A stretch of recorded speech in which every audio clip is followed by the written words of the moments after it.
Yashodanandana Brajajanarandana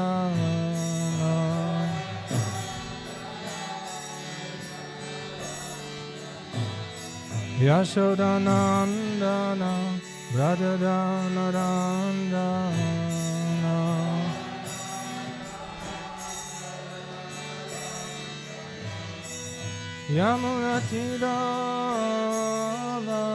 Yamunatiravanachari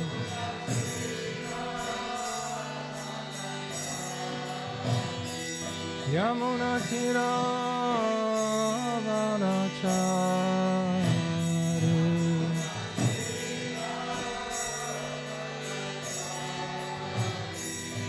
Jaya Radha Madhava Kunda Bihari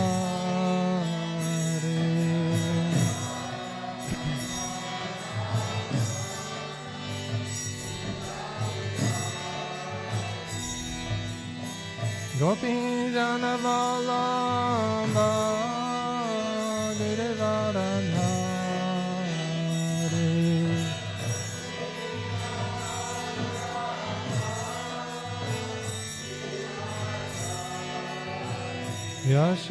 Yashodanandana Brajajanarandana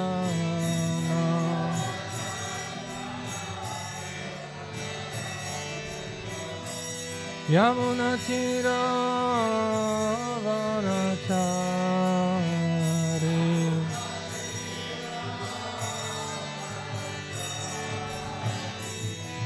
Hare Krishna Hare Krishna Krishna Krishna Hare Hare Hare Rama Hare Rama Rama Rama Hare Hare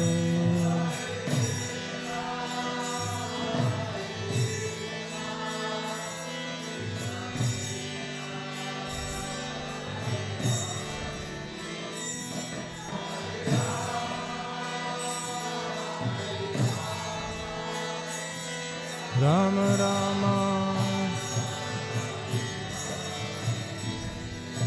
Hare Krishna Hare Krishna Krishna Krishna Hare Hare Hare Rama Hare Rama Rama Rama Hare Hare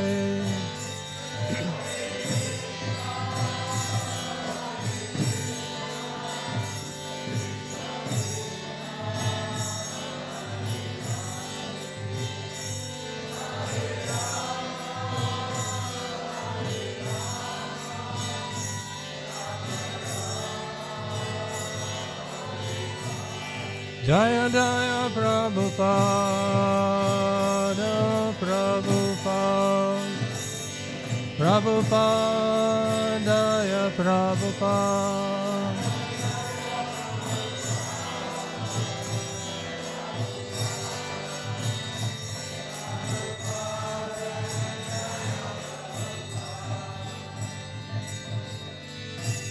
Jai Vishnupada Paramahamsa Parivraja Kacharya Shtutara Shakti Shishimati Danji Goswami Vai Charnaravinda Bhaktivedanta Swami Srila Prabhupada Ki Jai Jai Vishnupada Paramahamsa Parivraja Kacharya Shtutara Shakti Shishimati Danji Goswami Srila Bhakti Siddhanta Saraswati Goswami Maharaja Prabhupada Ki Jai Ananta Koti Vaishnavrinda Ki Jai Grantaraj Srimad Bhagavatam Ki Jai Samaveta Bhakta Vrinda Ki Jai Gaura Premananda All glories to assembled devotees.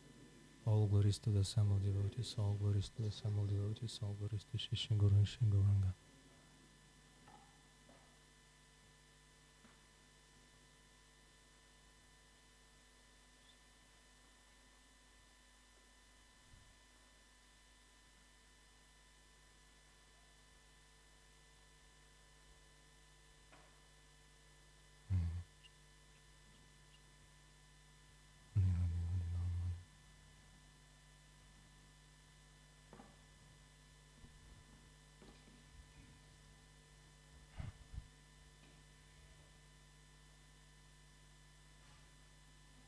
Hare Krishna, before beginning today's discussion on Srimad Bhagavatam, I'd like to ask for blessings of all the assembled devotees, Vaishnavas and Vaishnavis, especially senior devotees like Alanath Prabhu, Vasasheshta Prabhu, Chamari Mataji is also here, Srila Prabhupada's direct disciples. Srila Prabhupada writes in Nectar of Devotion, paraphrasing Srila Rupa Goswami's description of pure consciousness of devotees, exalted devotees. He compares them to their hearts to the shining of the moon. And he says that their hearts emanate or diffuse the moon-like rays of love for Krishna, and even those people who haven't yet measured up to the level of pure, spontaneous, or even regulated devotional service, being in the vicinity of such great devotees can feel reflection of their love in their own hearts. Many of you, I'm sure, and I also did have that experience, being in the vicinity of some great devotees. You feel like chanting, you feel like singing, you feel like serving. Somehow the darkness of material illusion becomes dissipated immediately, and being a devotee becomes very natural. I was fortunate to serve Srila Niranjana Maharaj on many occasions, for many years, traveling with him and translating for him and doing some other types of services. And I noticed whenever I would enter the room of Maharaj, and those of you who know Niranjana Maharaj, he's very unassuming, very humble, down to earth, and very attentive and eager for association with devotees. But whenever you come into his room, you feel like somehow the chanting of the Hare Krishna mantra spontaneously starts on its own, without any extraneous effort. And the same way, we're fortunate here and in other places of the world to still have Srila Prabhupada's direct disciples who have reflected that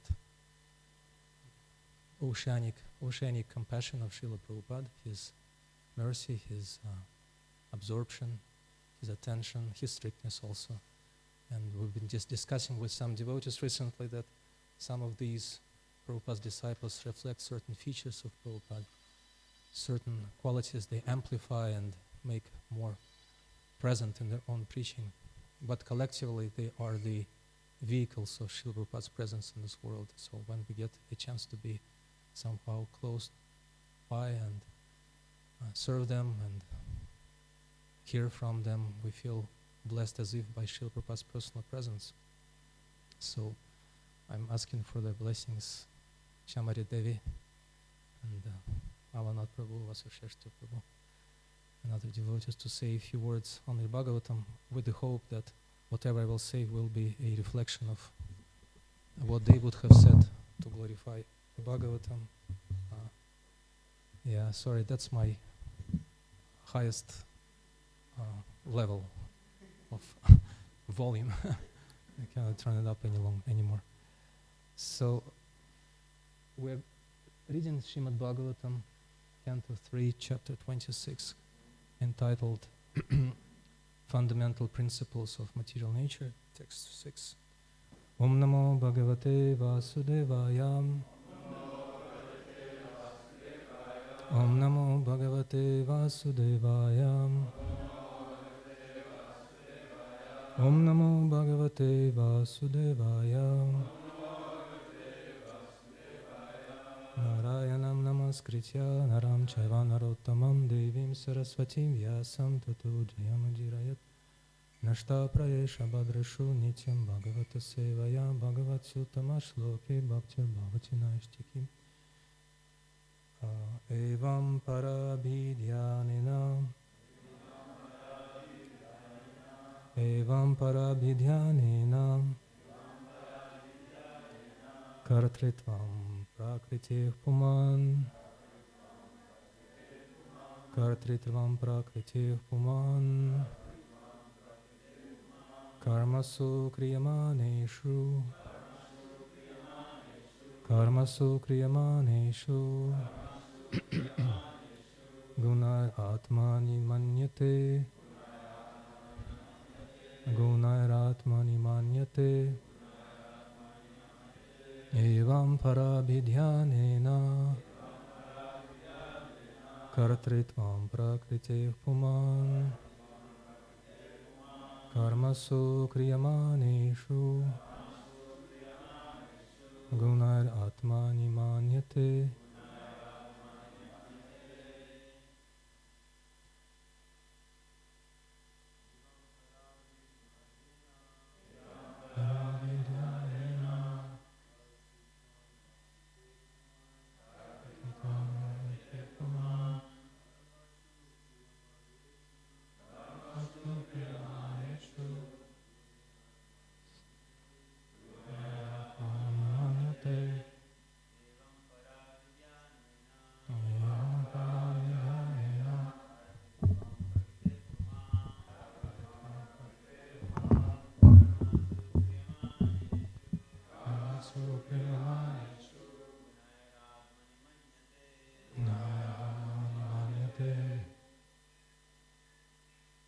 Vaishnavis.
Word for word, evam, in this way, para, other, abhidhyanena, by identification, karatritvam, the performance of activities, prakritehe, of the material nature, uman, the living entity, karmasu kriyamaneshu,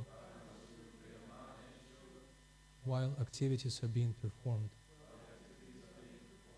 gunaihi, by the three modes, atmani, to himself, manyate,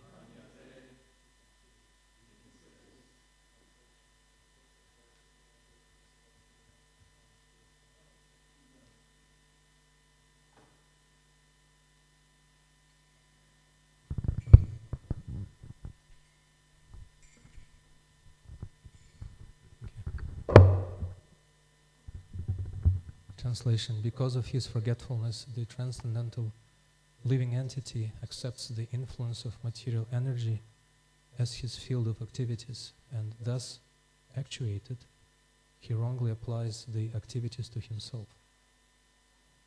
A purport. The forgetful living entity can be compared to a man who is under the influence of disease and has become mad, or to a man haunted by ghosts, who acts without control and yet thinks himself to be in control. Under the influence of material nature, the conditioned soul becomes absorbed in material consciousness. In this consciousness, whatever is done under the influence of the material energy is accepted by the conditioned soul as self-actuated. Actually, the soul in his pure state of existence should be in Krishna consciousness. When a person is not acting in Krishna consciousness, he is understood to be acting in material consciousness. Consciousness cannot be killed, for the symptom of the living entity is consciousness. The material consciousness simply has to be purified. One becomes liberated by accepting Krishna or the Supreme Lord as master, and by changing the mode of consciousness from material consciousness to Krishna consciousness. I'll read the verse again. Evam parabhidyanena karchitvam prakritir puman karma sukriyamaneshu gunair atmani manyate. translation, because of his forgetfulness, the transcendental living entity accepts the influence of material energy as his field of activities, and thus actuated, he wrongly applies the activities to himself. Om Agyana Timirandasya Gyananjana Shalakaya Chakshurun Militam Yena Tasmai Shri Gurave Namaha Shri Chaitanya Manobishtam Stapitam Yena Bhutale Svayam Rupa Kadamahyam Dadati Svapadantikam Vandeham Shri Guru Shri Yuta Padakamalan Shri Gurun Vaishnavamscha Shri Rupam Sagrajatam Sahagana Raghunathan Vitam Tam Sajivam Sadvaitam Savadutam Parijana Sahitam Krishna Chaitanya Devam Shri Radha Krishna Padan Sahagana Lalita Shri Vishakhan Vitamshchi He Krishna Karuna Sindhu Dina Bandho Jagatpate Gopisha Gopika Kanta Radha Kanta Namostute Tapta Kanchana Gaurangi Radhe Vrindavaneshwari Rishabhanu Suti Devi Pranamami Hari Priya Vancha Kalpatarubhyascha Kripa Sindhubhya Vacha Patita Anam Pavanebhyo Vaishnavebhyo Namo Namaha Jai Shri Krishna Chaitanya Prabhu Nityananda Shri Advaita Gadadhar Shivasani Gaura Bhakta Vrinda Hare Krishna Krishna Krishna Hare Hare Hare Rama Rama Rama Hare Hare Namam Vishnu Padaya Krishna Prishtaya Bhutale Shrimati Bhaktivedanta Swamine Namine Namaste Sarasvati Devi Gauravani Pracharine Nirvishesha Shunyavadi Pascharta Deshatarine Mukam Karuchi Vachalam Pangumam Gayate Girim Yat Kripatamaham Vande Shri Gurun Dinataranam. So this chapter is titled Fundamental Principles of Material Nature. Bhagavatam is very practical, very pragmatic. It doesn't waste time on describing unnecessary features of the material nature. And material nature is just as Krishna, you could say, as inconceivable as Krishna himself. In the second canto of Srimad Bhagavatam, it is explained that even the great demigods, they're trying to figure out how the material nature works, but they cannot. They are baffled by its intricacies.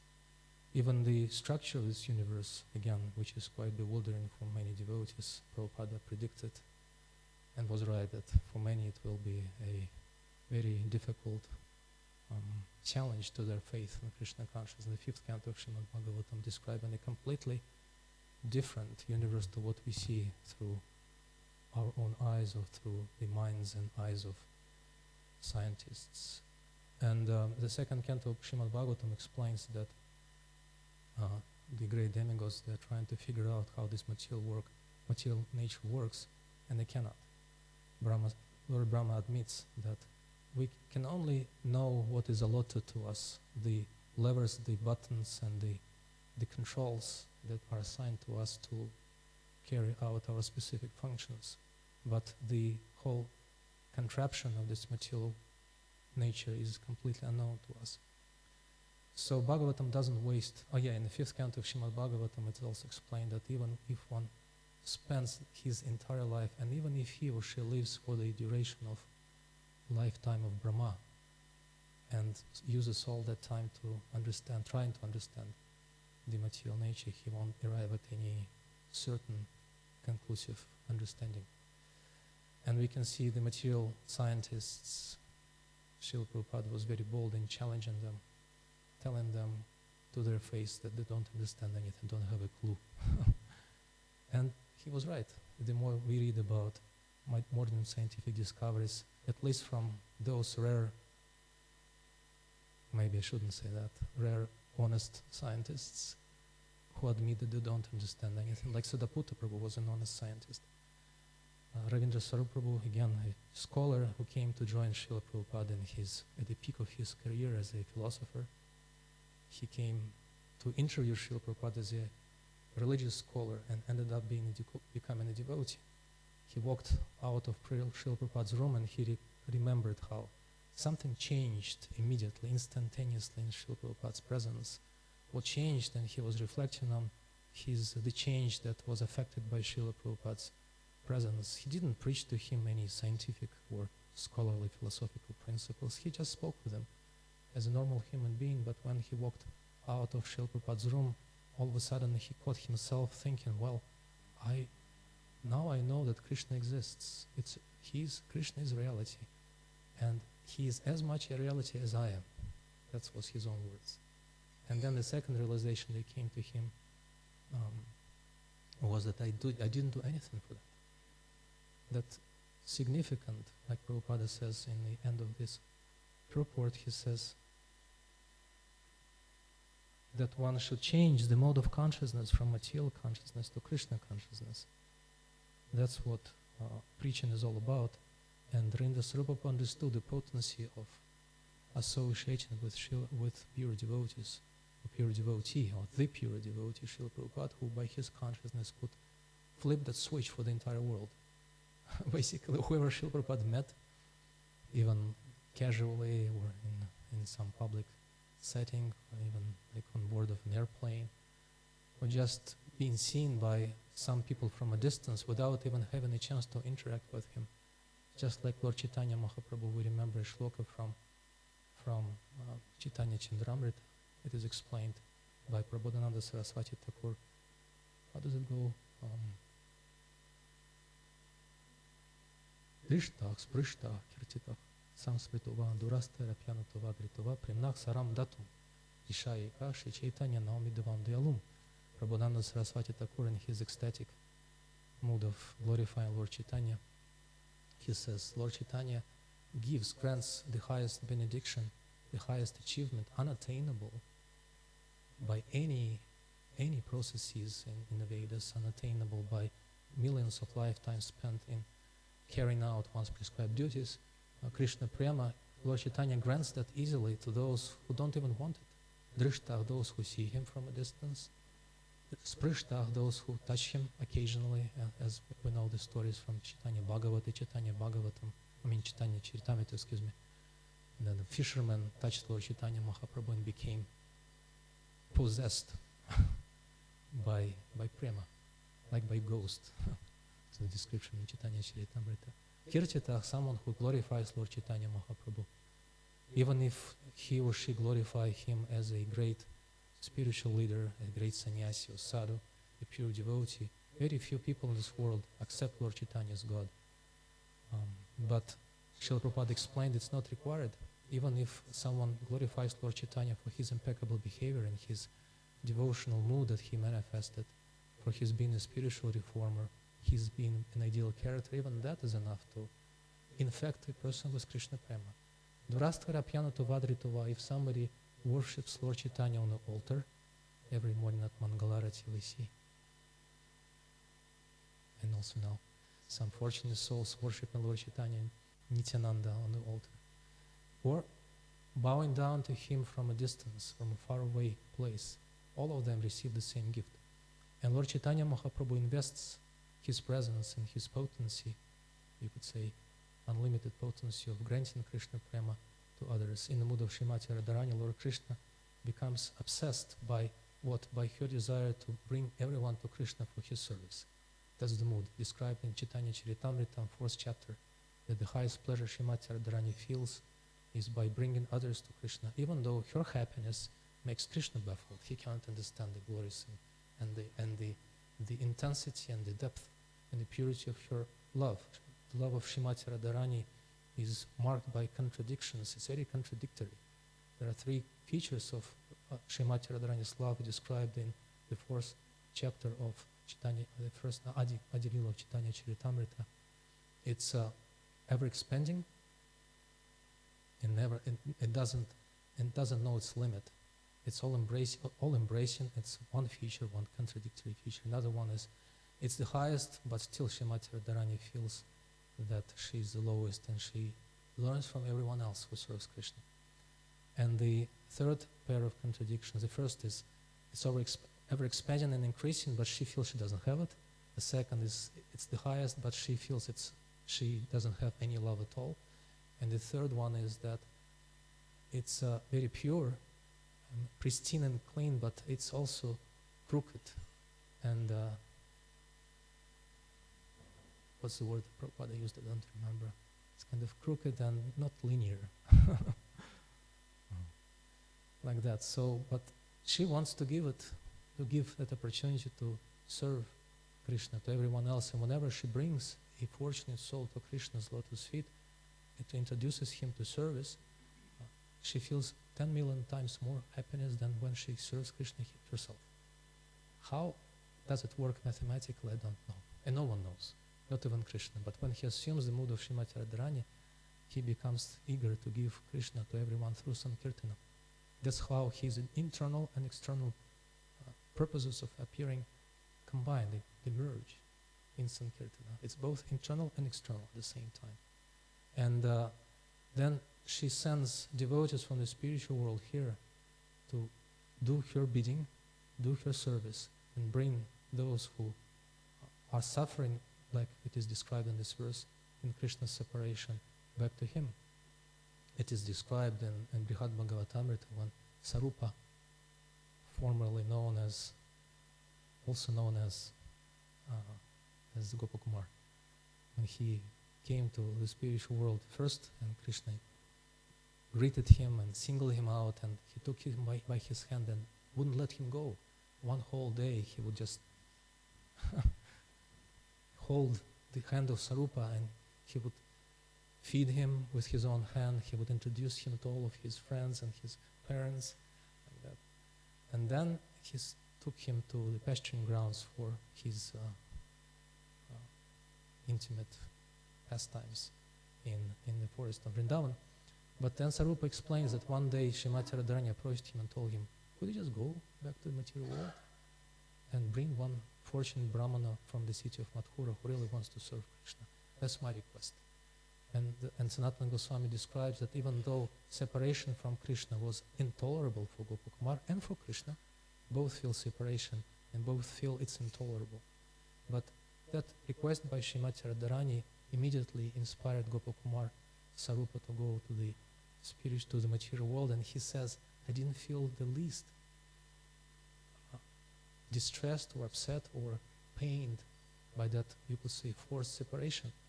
I went because that was the highest service, even higher than being with Krishna himself, personally. So Srila Prabhupada, as Lord Chaitanya Mahaprabhu's direct representative, his Senapati Bhakta, such devotees sometimes are called in Chaitanya Charitamrita as not Shakti-Avesha avatars. Shakti-Avesha avatar is an understatement.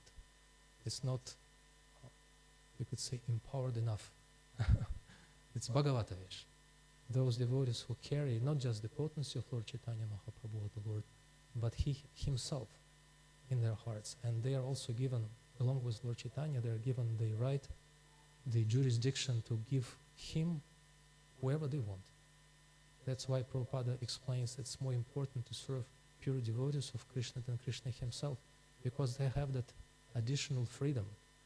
They have the freedom to violate our reluctance to serve Krishna. And they have given that potency to shake us out of our forgetfulness of Krishna in attentiveness. And the verse explains, I was going to get back to the scientists. I knew I drifted away from them. I was going to speak about Siddhaputra Prabhu, and I went to Rinda Saru Prabhu. I went to how he was changed by the Prabhupada's presence, and I went on to explain how Srila Prabhupada was able to change everyone's consciousness just by being present, because he is a Bhagavata-Vesha, you could say. At least all the symptoms match.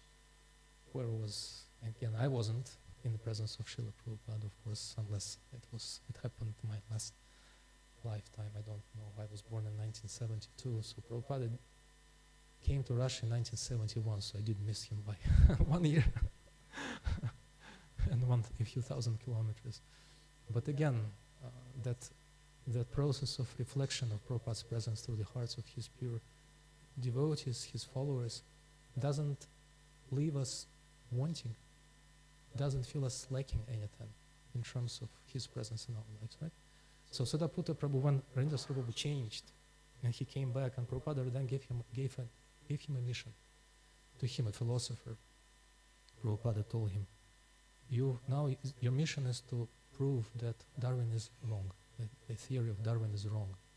And he had nothing to do with biology or genetics or anything of that kind. He was a philosopher, right?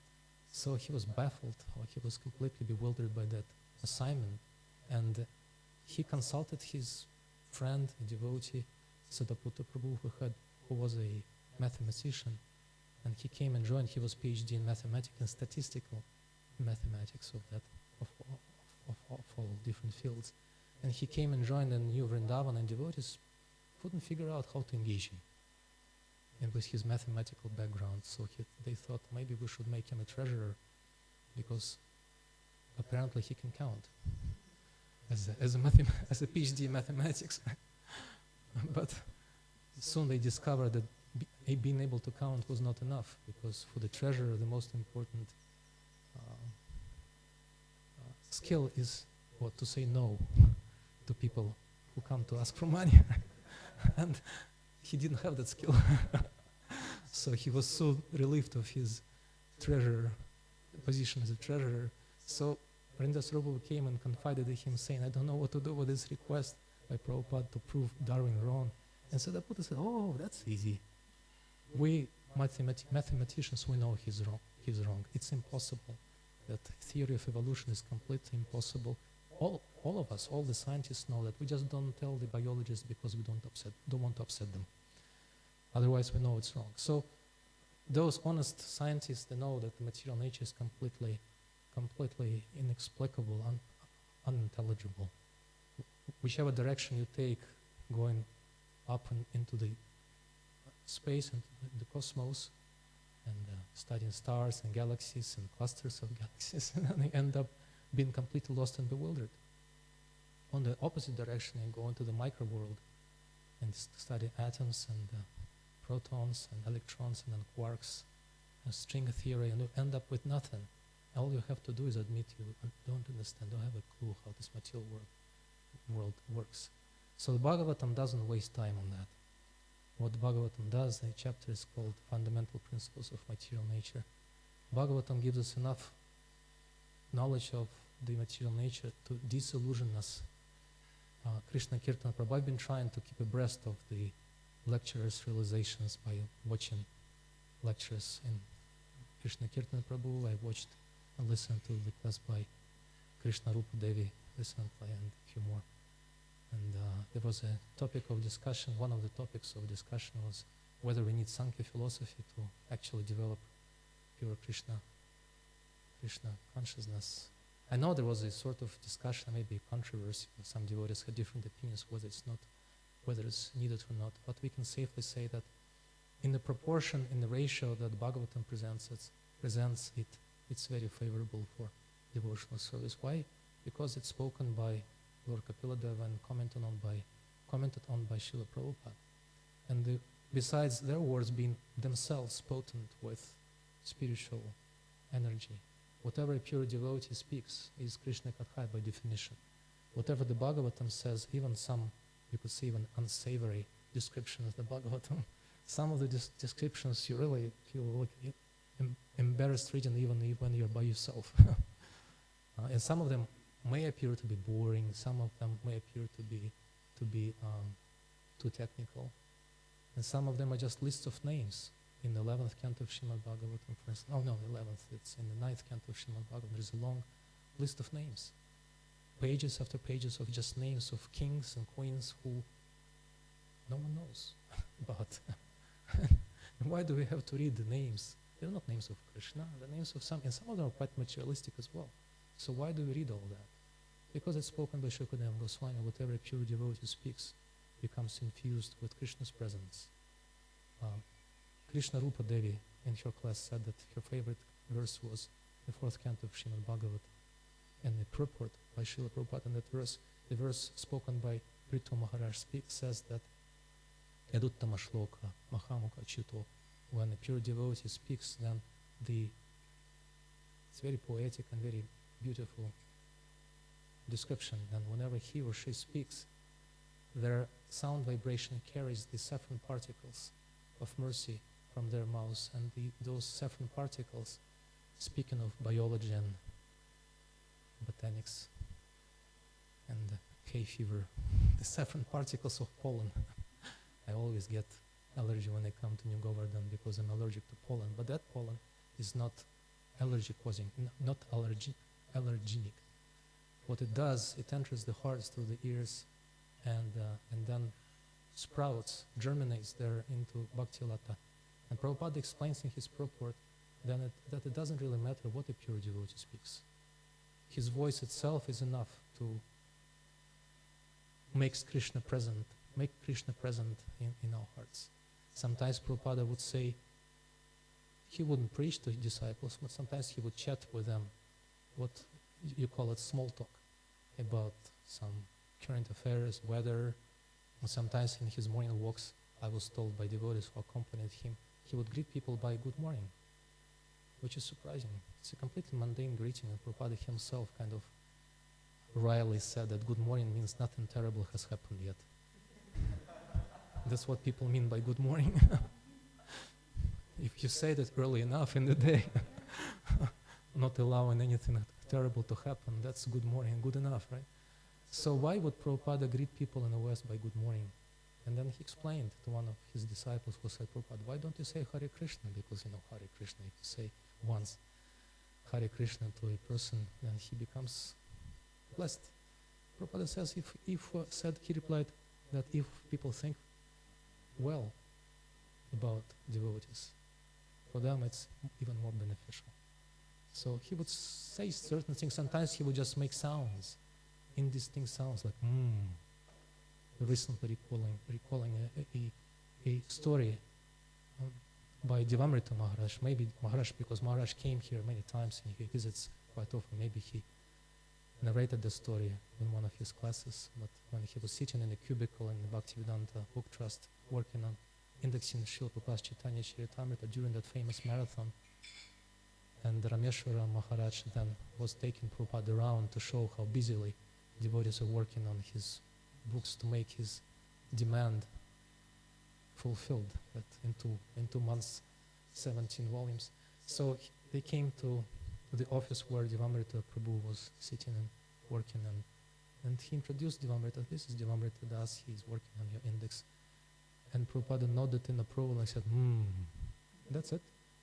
That's the only direct instruction, whatever direct words spoken by, not even words, not even a syllable, just an indistinct sound, but that sound, again, Devamrita Maharaj reflects, is the most important thing he has ever heard in his life, like that.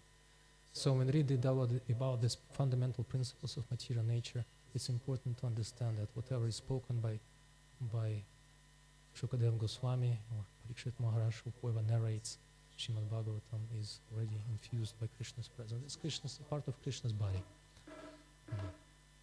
It was a joke. Maybe I shouldn't say that. It's a politically incorrect joke.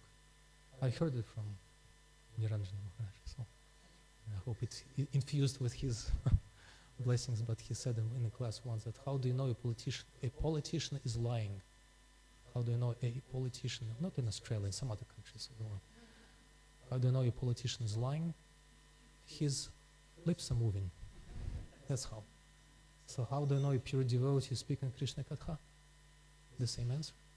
He speaks nothing but Krishna Katha and speaks about nothing but rasa. Srila Bhaktisiddhanta Saraswati Thakur in his article or his poem, Parkrita Rasa Shata Dushani, in many shlokas, about 70 plus, maybe even more than that. In one of them he says, a pure devotee never says anything about, never speaks about anything except rasa. Whatever he says is rasa by definition.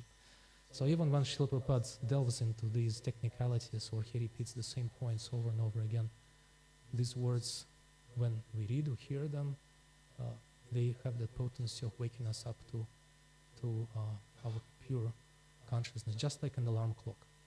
An alarm clock, that ring tone of the alarm clock, it doesn't matter what the ring tone is. It should be loud enough. That's what it is.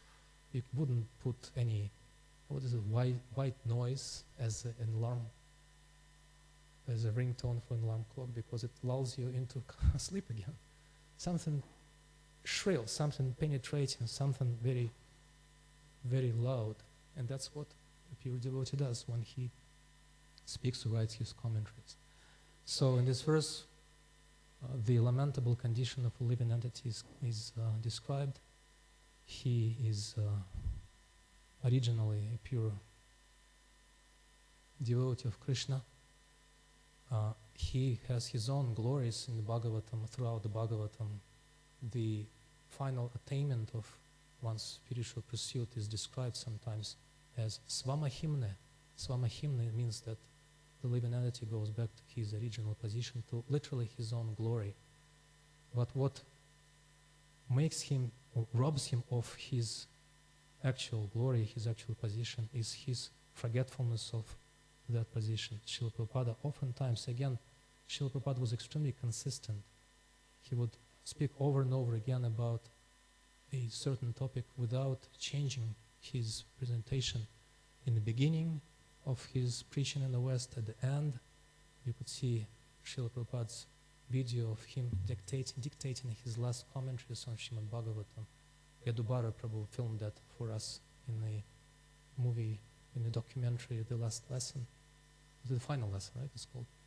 And you could see Prabhupada motionless, hardly moving his lips, and the microphone is pressed, almost pressed against his mouth.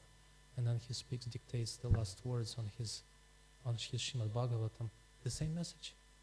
Whatever he spoke, even before he came to Krishna, to the West, when he wrote articles for the self-published Back to Godhead magazine, again, he gave the same message. We are originally servants of Krishna. We were in Krishna, the spiritual world, and because of our misfortune, misuse of our free will, we came to this world and forgot our original consciousness. And all we need to do is to go back to the spiritual world, again being reminded by pure devotees about that original position.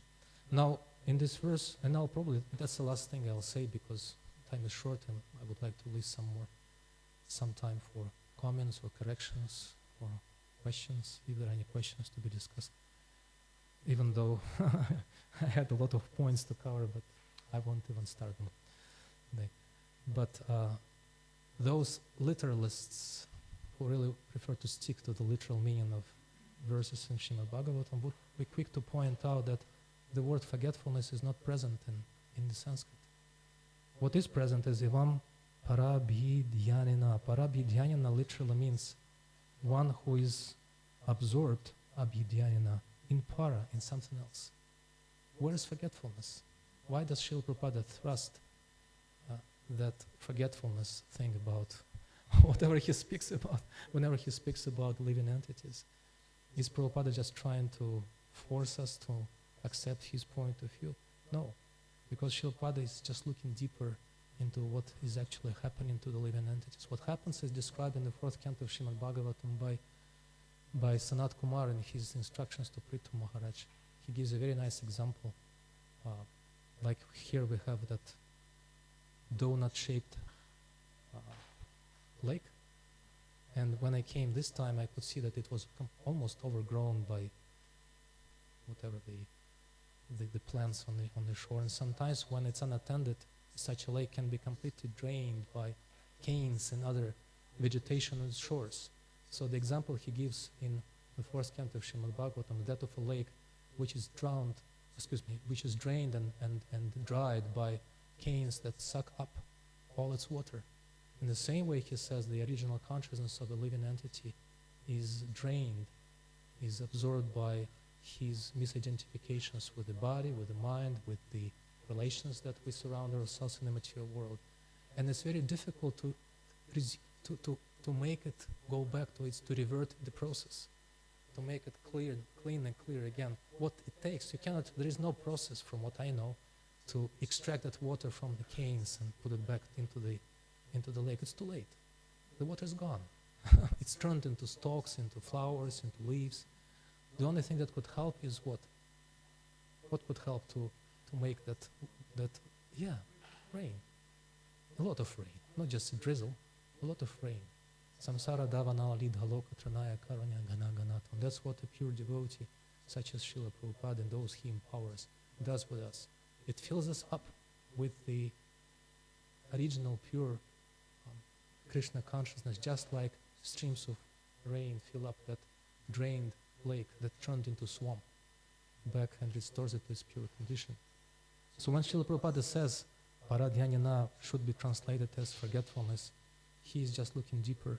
It is explained elsewhere in the 5th canto of Srimad Bhagavatam. It uses the same word parabhidhyanina, and in that verse it's qualified by smriti vibramsha, something like that.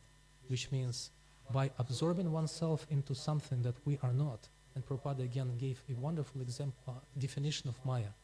One of Prabhupada's very impressive skills, his mystic ability, was to give precise definitions to things that clear things up immediately. One of the definitions of Maya he gives, Maya is working for something that you are not. That's the definition of Maya. Elsewhere he gives a definition of kama, or lust. Lust is, you want to hear that, the definition? Lust is desires that cannot be fulfilled. How do you like that? Would you call them, what's the word I'm looking for? The person who likes to I forget the term they use for people who like to disappoint, to disillusion. I forget, there is a certain term for those people, but that's how Prabhupada disillusions us, by explaining that Maya is working for something that you're not, that kama, desires, lusty desires are, by definition, they cannot be fulfilled, right? So Prabhupada explains that by being absorbed in something that we are not, we, by definition, by necessity, forget those who we are. There's a psychological phenomenon, it's called inattentional blindness. Have you heard of that? Inattentional blindness. Actually, I had a personal experience of that inattentional blindness this morning as I was reading for this class. Inattentional blindness is a phenomenon when people are absorbed in something. There was a very funny experiment staged. People were asked to watch two groups of people playing basketball, and they were passing the basketball to each other. One of the groups was dressed in black t-shirts, another one was dressed in white t-shirts, and they had the basketball, and they were passing it to each other. And the people who were studied, the guinea pigs of that experiment, they were asked to count the number of passes between the two groups of that basketball. And once in a while, in that video, there was a man dressed in a gorilla suit, and he would just jump out of nowhere and wave a hand and thump his chest and would go back. And they asked, it was very visible, gorilla, how would you expect a gorilla in a basketball match? And then the people who were being studied, they were asked, did you notice the gorilla? 50% of people didn't notice because they were absorbed in watching the basketball. That's called inattentional blindness. So as I was reading for the verse, Parabi Dhyanana, being absorbed in looking up the meaning of this word, Parabi Dhyanana, I received it is a bell in Mukunda Maharaj's quarters. He rang the bell, and I came running to his room. It was 5:40 in the morning. He said, yes, Guru Maharaj. And he said, what about my tea? It was supposed to be served at 5:30. I was absorbed in reading for the class, and I completely forgot my service. Right? So that's what happens. If we get absorbed in something we are not, we by definition, by necessity, forget about who we are. So the only thing that Prabhupada tells us to do to revert that process, it's fortunately reversible, is to hear from the mouths of those devotees who remember who they are. And who remember who they are and who take pleasure in reminding us. Smarantach smarayantascha mitchau gauga haram harim bhaktya sanjataya bhaktya vibhratyat pulakantanum in the 11th canto of Srimad Bhagavatam. It is explained that devotees have to get together for that reason only. Everyone else in this world can remind us of so many other things. The weather, political trends, and financial markets, and health, whatever else. But only the devotees of Srila Prabhupada, devotees of this Krishna consciousness movement, have that ability, have the assignment, and have that inclination to remind us of Krishna, just like Krishna Kirtan Prabhu. Sorry, you are sitting right in front of me, so I'm kind of absorbed in the devotees who I see. And the Krishna Kirtan Prabhu, whenever I speak with him, and I'm sure all of you have the same experience, whenever you speak with him about whatever subject, it invariably goes to Krishna. He has a way.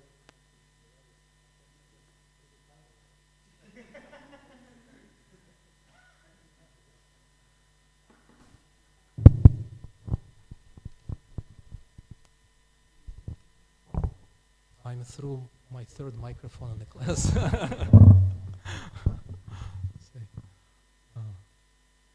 Right. They have that way to connect everything because Krishna is connected with everything.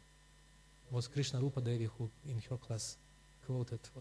She narrated that story about how she was sitting in Prabhupada's room and Prabhupada, he cupped his hand. Somebody asked him if Krishna, pure devotee sees Krishna everywhere. He cupped his hand and he said, as if he was holding a drop of water in the hand, he said, a pure devotee, who remembers what she said?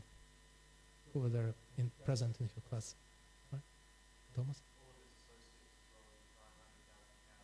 Yeah, he could see in that any drop of water, Krishna's associates, and all of his cows, 100,000 cows, in one drop, because Krishna is present there.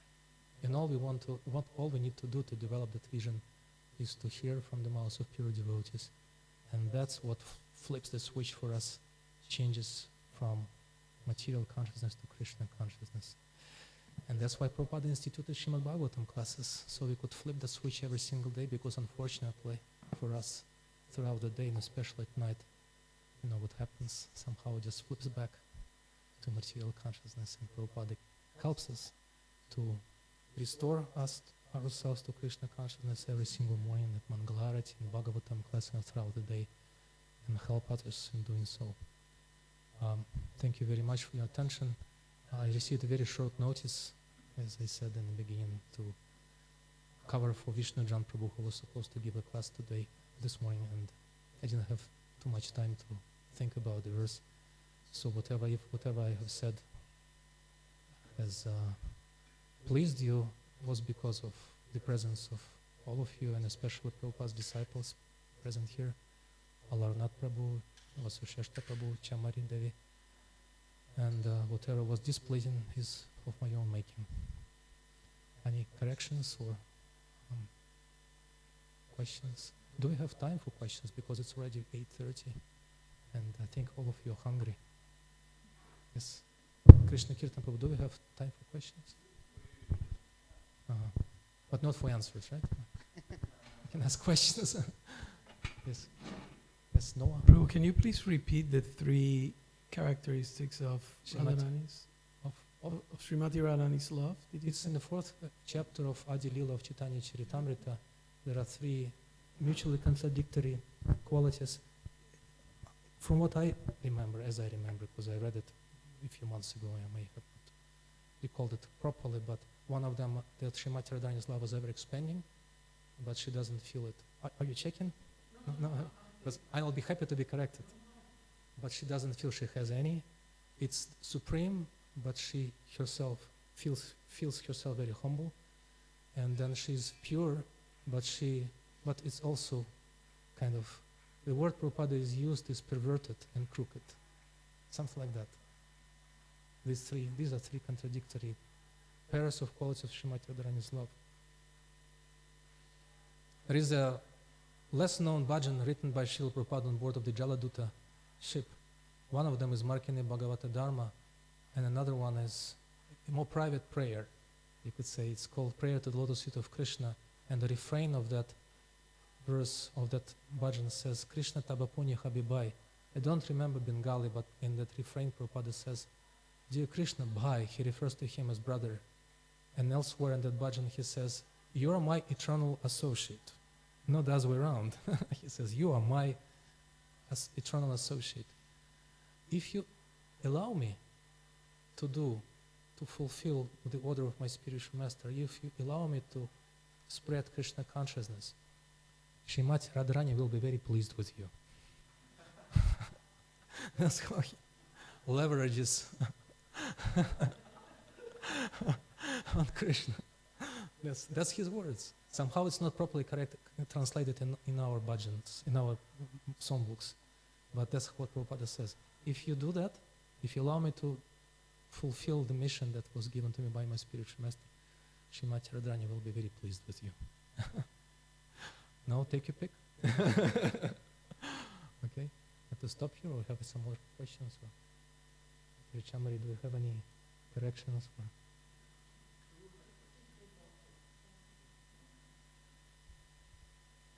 I wanted to thank you very much, Chamari Devi, for your very generous video interview, short video about that Murti of Srila Prabhupada you recorded, and we made your interview into a kind of short video on about the project, and that part where you says, that's you who are inspiring us.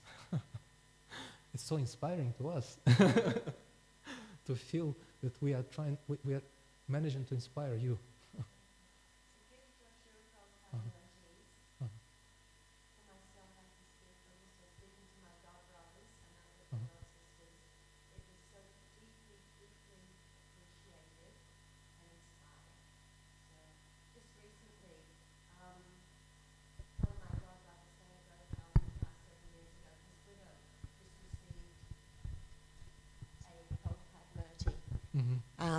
The Kunja, and she was in tears of appreciation, absolutely in tears of appreciation.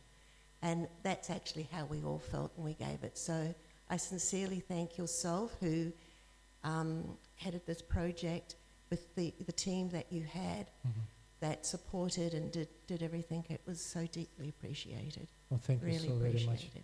Thank you. Thank you. There's someone here who masterminded that surprise gift to Mataji Nikunja Seva. He's sitting here. I won't mention his name. But somehow by Krishna's arrangement we had a sleeve with his name printed, even though we knew that he had left. But somehow we had this Krishna's arrangement. It was there printed. His name was printed. Like that. Thank you very much. She's always a very inspiring and inspired devotee, but it's given her another gift. Yeah, it's our attempt to give back to you what we have received from you in the form of that Murti, like offering Ganges to get water to the Ganges, kind of. Yes, no. Hare Krishna Prabhu, thank you for class. So you mentioned how we can change our consciousness from material consciousness to Krishna consciousness by focusing our attention on the words of a pure devotee or hearing Krishna Katha. Does this also apply if like our mind is like focused on, prasadam, because that's like Krishna himself and Krishna is absolute.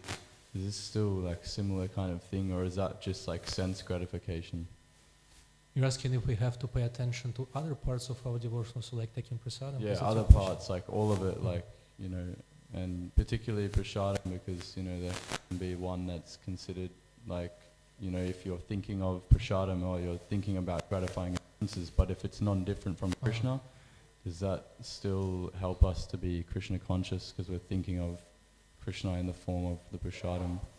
Well, I would probably best answer this question by quoting Prabhupada's own words once he was asked why he was always blissful in Krishna consciousness. And the way Prabhupada answered is very instructive for us. He could have said, because I'm a pure devotee, I'm like you. Or he could say, because I'm an eternal servant, whatever. But he said, because I pay attention to every single small detail of devotional service, that's why. That was his answer. So yes, even if we're inattentive in chanting, or if we're not deliberately inattentive, because deliberate inattention is offensive. Whereas if it's just habitual inattention, Krishna can overlook that. Prabhupada explains in the initial stages of devotional service, offenses are inevitable. But if we catch ourselves being inattentive and try to be attentive, Krishna takes that as as proof of our being serious and sincere. And he gradually helps us overcome that inattentiveness, which is the root cause of all offenses.